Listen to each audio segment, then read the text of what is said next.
Hello, this is Todd Luck, and this is a review of the bendable version of City of Gold Tarzan from Tarzan the Epic Adventures. This was a line of Tarzan toys from Trendmasters back in the 90s. And so it comes in the same nice black packaging you've seen in the rest of my videos. Got the cross sell on the back.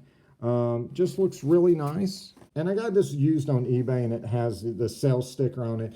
I've been buying stuff like that because I don't really care about the packaging for these particular figures because I already own so much packaging for this line and I'm just going to recycle it.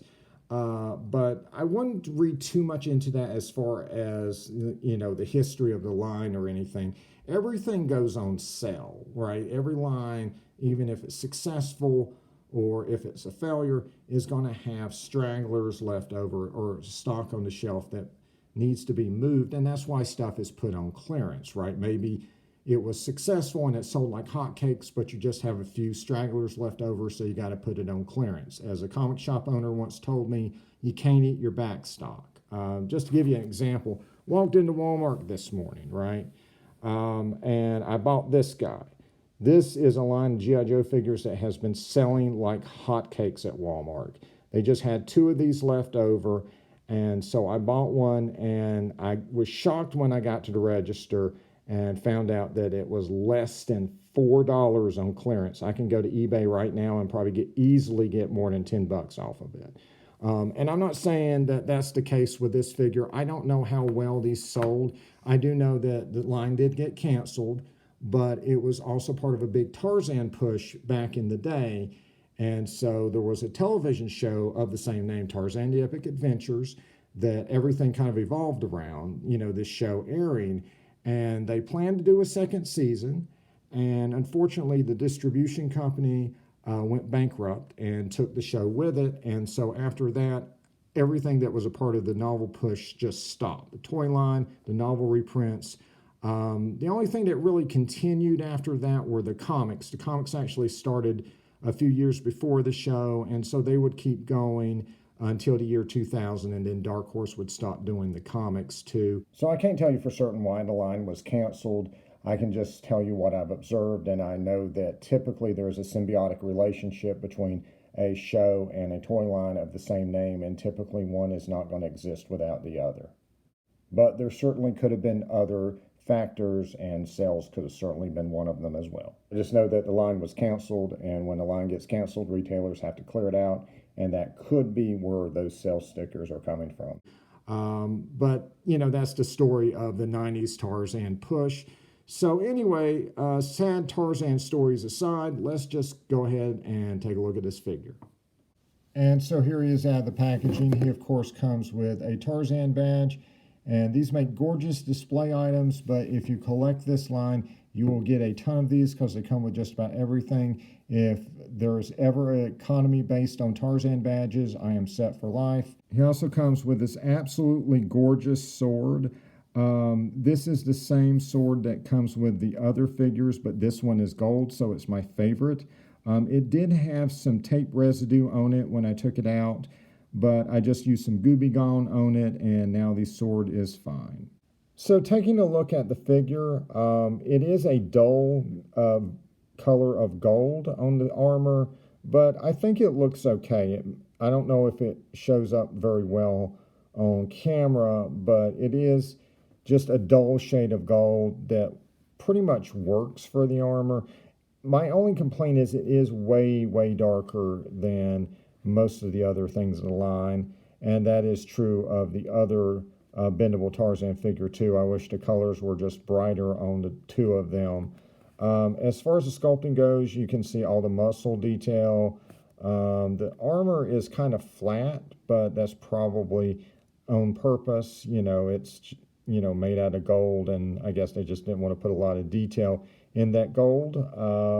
And it looks nice for what it is. Not necessarily my favorite design for Tarzan armors in this line, but it works perfectly well.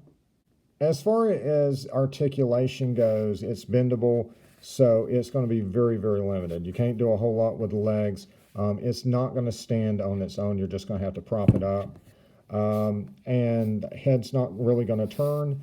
your movement is really, really going to be in your arms. And really at the elbows, really, is where you're going to be able to move them at. And one thing that I did neglect to mention in my last Bendable Tarzan review is that the reason you want a bendable Tarzan figure is so Tarzan can beat his chest. And that is pretty cool, the fact that, Tarzan can do that.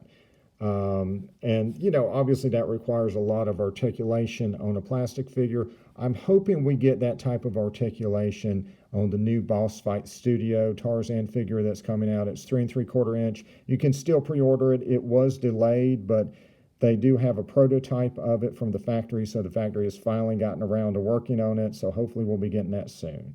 As you can see, Tarzan gets a good grip on the sword. It is a little big for him, but you can always use it with the 5.5-inch figures too, but it is a really, really cool looking sword. I wanted to bring Dino Armor Tarzan in here. This is the bendable version of him, just to show you that these are two unique figures. This is not a repaint. The armors are not shared between them. They are two unique figures, though they do have a very similar look about them.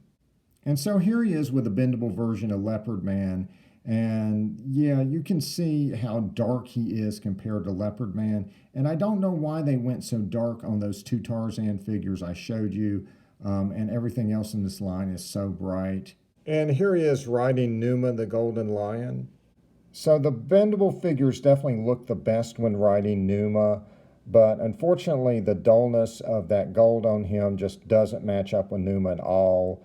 So that's kind of unfortunate, but who knows if you want to pose him like this or not.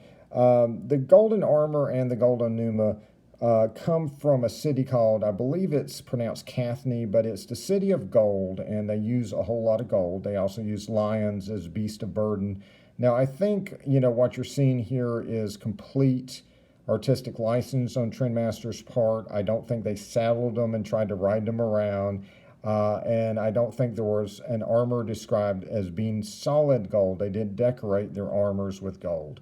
But, the armor seems pretty plausible for a city that makes everything out of gold, that they might make a gold armor.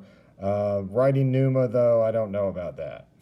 So I think it's kind of an okay figure, but I think the design is interesting. It kind of reminds me of a 90s superhero, especially that head brace and the spikes on the gauntlet. It really reminds me of something Rob Liefeld would do. And there is a second version of this, a 5.5 inch with actual shiny gold armor. So I will be doing a review of that in a future video. So like and subscribe for more videos. And until next time, see ya.